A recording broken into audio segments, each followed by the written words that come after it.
कैसे भाग भाग कर काम कर रहा है बिट्टू। हाँ, तो क्यों नहीं करेगा। आखिर उसकी बहन अंजलि की सगाई जो है, दूसरे शहर से आए रिश्तेदार अपने में बतिया रहे थे और घर वाले काम निपटाने में व्यस्त थे। लेकिन क्यों बार बार भाई है बहन है कह कर जताया जा रहा था। तो बिट्टू को अंजलि लिखा बुआ ममेरे भाई बहन, किंतु क्या कारण था कि रिश्तेदार उनके रिश्ते को यूं रेखांकित कर रहे थे। पता नहीं मामी जी को क्या हो गया है, अंधी हो गई है बेटे के मुंह में। और बुआ जी भी नहीं देख पा रही है कि अंजलि क्या गुल खिलाती फिर रही है। बड़ी भाभी सुबह नाश्ता बनाते समय रसोई में बुदबुदा रही थी। रसोई में काम के साथ चुगलियों का छौक काम की सारी थकान मिटा देती है।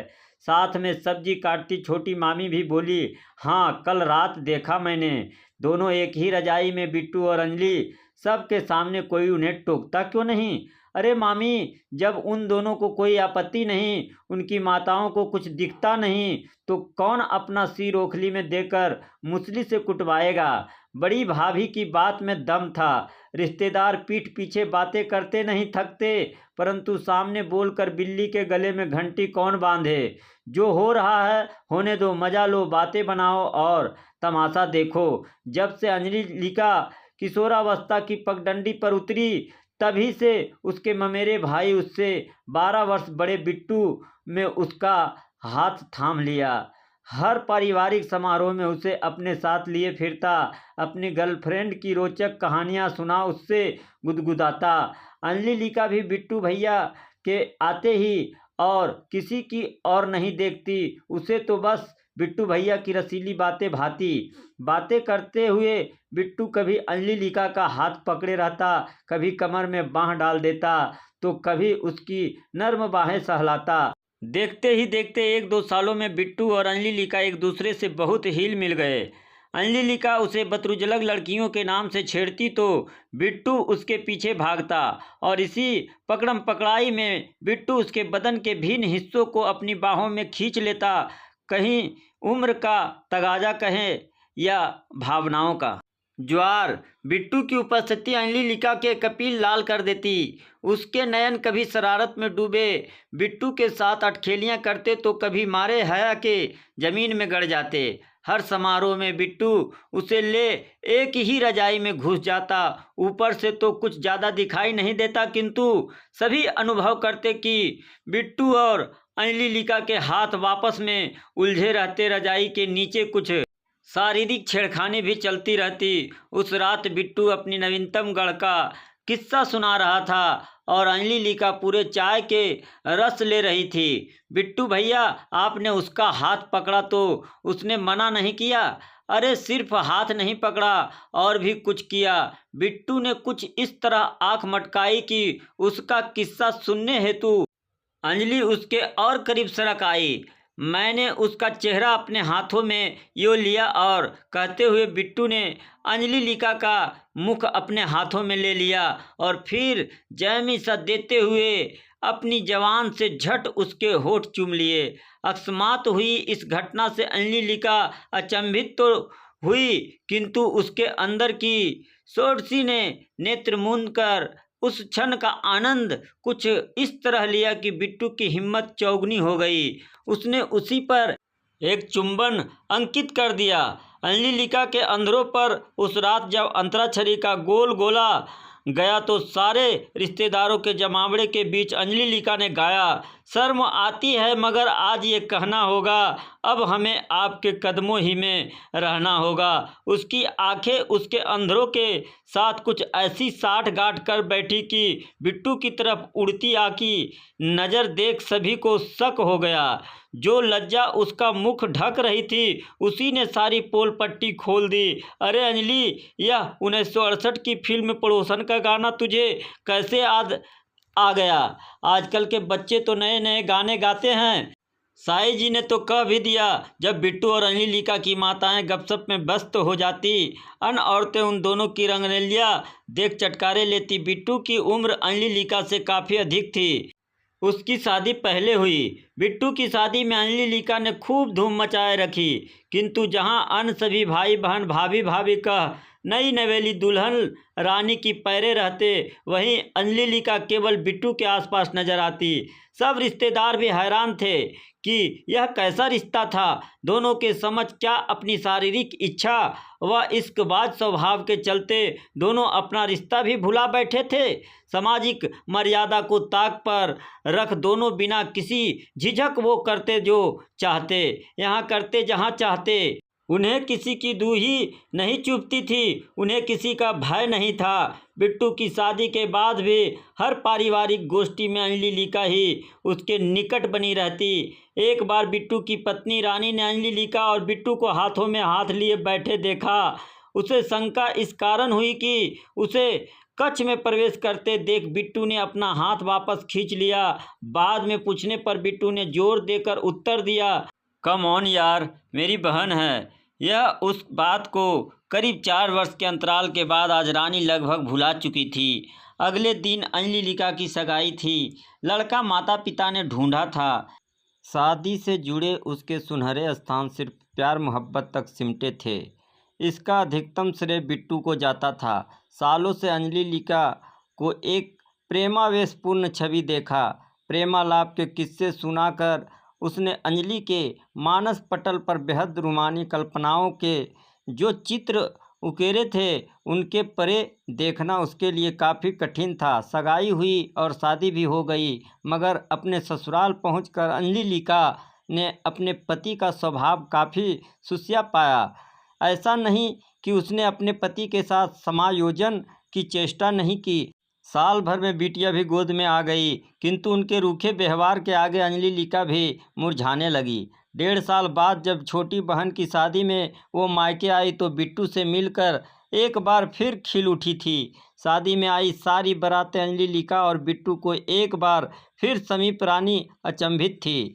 जब शादी भी हो गई, बच्ची भी हो गई, तब भी हद है भाई। अंजलि की बड़ी भाभी बुदबुदा रही थी कि रानी रसोई में आ गई।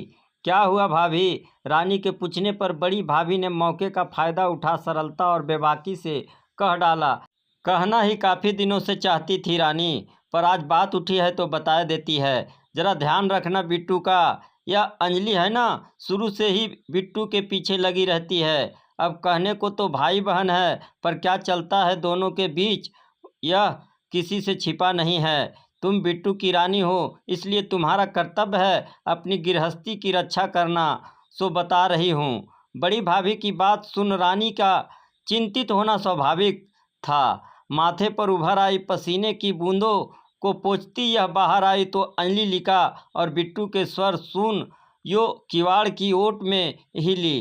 कैसी ध्रुव सी हो गई है अंजलि, क्या बात है? मेरी अंजलि तो हमेशा हंसती खेलती रहती थी, बिट्टू कह रहा था और साथ ही अंजलिका के केसों में अपनी उंगलियां फिराता जा रहा था। बिट्टू, आप जैसा कोई मिल जाता तो बात ही क्या थी। क्या यार, हम भाई बहन क्यों हैं? क्या कुछ भी नहीं हो सकता? कहते हुए अंजलिका बिट्टू की छाती से लगी सकड़ी थी कि रानी कमरे में प्रवेश हो गई। दोनों हतप्रभ हो गए और जल्दी स्वयं को व्यवस्थित करने लगे। भाभी आओ ना, मैं बिट्टू भैया से कह रही थी कि इतना सुहावना मौसम हो रहा है और वे हैं कि कमरे में घुसे हुए हैं। चलो ना छत पर चलकर कुछ अच्छी सेल्फी लेते हैं। कहते हुए अंजलिका बिट्टू का हाथ पकड़ खींचने लगी।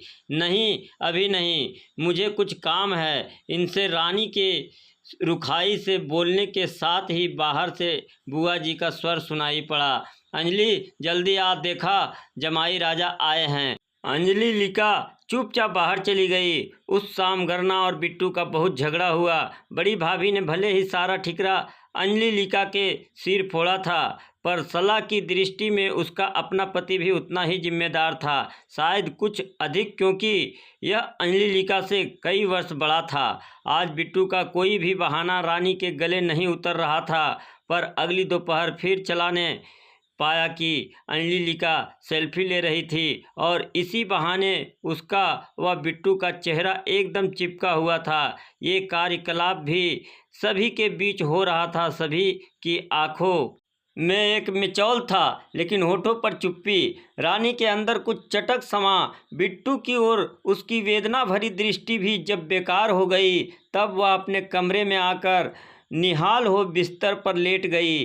पसीने से उसका पूरा बदन भीग चुका था। आँख मूंदकर कुछ क्षण यूं ही पड़ी रही, फिर अचानक ही उठकर बिट्टू की अलमारी में कुछ टटोलने लगी, और ऐसे अचानक ही उसके हाथ एक गुलाबी लिफाफा लग गया, जैसे इसे ही ढूंढ रही थी। वह फौरन खोल कर पढ़ने लगी। बिट्टू जी, कम से कम यहाँ हो, आपको भैया कहने से मुक्ति मिली। मैं कैसे समझाऊं अपने मन को, यह है कि बार बार आपकी ओर लपकता है। क्या करूं, भावनाएं है कि मेरी सुनती नहीं, और रिश्ता ऐसा है कि इन भावनाओं को अनैतिकता की श्रेणी में रख दिया है।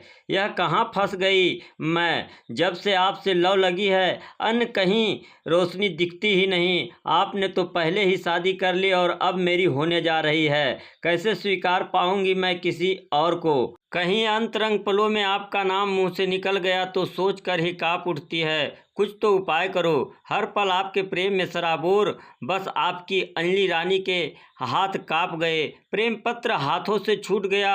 उसका सिर घूमने लगा। भाई बहन में ऐसा रिश्ता, सिर्फ सोच कर रानी थक चुकी थी। लग रहा था उसका दिमाग फट जाएगा। हालांकि कमरे में सन्नाटा बिखरा था, पर रानी के भीतर आंसुओं ने शोर मचाया हुआ था। इस मन मस्तिष्क की ऊहापोह में उसने एक निर्णय ले लिया। यह उसी समय अपना सामान बांध मायके लौट गई। सारे घर में हलचल मच गई। सभी रिश्तेदार गुपचुप अंजलि की इसका दोषी ठहरा रहे थे, लेकिन अंजलि प्रसन्न थी। उसकी राह का एक रोड़ा स्वयं ही हट गया था। इसी बीच शादी में शामिल होने पहुंचे अंजलिका के पति के कानों में भी सारी बातें पड़ गई। ऐसी बातें कहाँ छिपती है भला। जब उन्होंने अपनी पत्नी अंजलिका से बात साफ करनी था ही तो उसने उल्टा उन्हें ही बातें सुना दी। आपकी मुझे कुछ भी बोलने की हैसियत नहीं है। पहले बिट्टू भैया जैसा बनकर दिखाइए, फिर उन पर उंगली उठाइएगा। मानाती हुई अंजलिका कमरे से बाहर निकल गई। हैरान परेशान से उसके पति भी बरामदे में जा रहे थे कि रानी के हाथों से उड़ा अंजलि बिट्टू का प्रेम पत्र उनके कदमों में आ गया। मानो अंजलिका की सारी परतें उनके समझ खुल कर रह गई। उन्हें गहरी ठेस लगी। गृहस्थी की यह माही आगे कैसे पले, जिसमें पहले से ही पंचर हो। दिल कसमसा उठा, मन उचाट हो गया। किसी को पता भी नहीं चला कि मैं कब घर छोड़कर लौट चुके थे। एक अवैध रिश्ते के कारण आज 2 घर उजड़ चुके थे। रिश्तेदारों द्वारा बात उठाने पर बिट्टू ऐसी किसी भी बात से साफ मुकर गया। कैसी बात कर रहे हैं आप लोग, शर्म नहीं आती। अंजलि मेरी बहन है, लेकिन प्रेम पत्र हाथ लगने से सारी रिश्तेदारी में अंजलिका का नाम बदनाम हो चुका था। इसका भी उत्तर था बिट्टू के पास। अंजलि छोटी थी, उसका मन बहक गया होगा। उसे समझाइए, अब वह एक बच्चों की माँ है। यह अब उसे शोभा नहीं देता। पुरुष प्रधान समाज में एक आदमी ने जो कह दिया, रिश्ते नातेदार उसी को मान लेते हैं। गलती केवल औरत की निकाली जाती है। प्यार किया तो क्यों किया, उसकी हिम्मत कैसे हुई कोई कदम उठाने की। और फिर यहाँ तो रिश्ता भी ऐसा है कि हर तरफ धू धू होने लगी। अंजलिका एक कमरे में बंद अपना चेहरा हाथों से ढके सिर घुटनों में टिकाए जाने कब तक बैठी रही। रात कैसे बीती पता नहीं। सुबह जब महरी साफ सफाई करने गई तो देखा अंजलिका का कोई सामान घर में नहीं था। वह रात को 2 अटैचियों में सारा सामान लेकर पैसे लेकर चली गई थी। महीनों तक पता नहीं चला कि बिट्टू और अंजलिका कहाँ है। दोनों धरी ने कोई पुलिस रिपोर्ट नहीं कराई, क्योंकि दोनों घर जानते थे कि सच्चाई क्या है। फिर उड़ती उड़ती खबर आई कि मनाली के सिजिट में दोनों ने नौकरी कर ली है और साथ साथ रह रहे हैं, पति पत्नी की तरह। यह वैसे ही कौन जानता है। यह कहानी आपको कैसी लगी कमेंट के माध्यम से हमें ज़रूर बताएं, और ऐसे ही कहानी सुनाने के लिए मेरे चैनल को लाइक और सब्सक्राइब जरूर करें। धन्यवाद।